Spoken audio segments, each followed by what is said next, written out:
Hello guys, welcome to Ripu's blog. आज मु breakfast बनैबी बथुआ सागर पूरी। तो बथुआ सागर पूरी बनवाई भल भाव में प्रथम बथुआ साग को बाछि देइथिली, ताको धोईकी सिझेइबा 10 ରୁ 15 मिनिट बसई देइथिली। सिझीगला परे ताको ग्राइंडिंग करी पेस्ट प्रस्तुत कर देइथिली। आपण जेतिकी अटा व्यवहार करती सेतिकी अटारे अल्प परिमाण तेल, स्वाद अनुसार लुण, कला जीरा और बथुआ सागर जो पेस्ट प्रस्तुत करते ताकू ढाली कोलांतु। जदि पानी दरकार तेबे अल्प अल्प परिमाण पानी दे अटा को चकटंतु।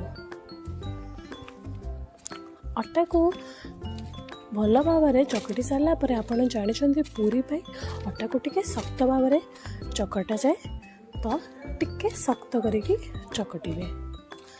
एबे मु पूरी प्रस्तुत करने गोल गोल करी गोला बनी रखी। याडे आज आम चूल्ही रे पूरी छाणीबो बोली चूल्ही जलाई सारिला परे कड़ाई रे तेल गरम करी गोटे गोटे पूरी को छांकीबारे लागिली। देखुंती बथुआ पूरी बनी प्रस्तुत हो। बथुआ पूरी सहित मु आज खाइली ग्रीन मटर आलू सब्जी। आपण मैंने मध्य बनातु और कमेंट माध्यम जणाइबे केमिति लागिला।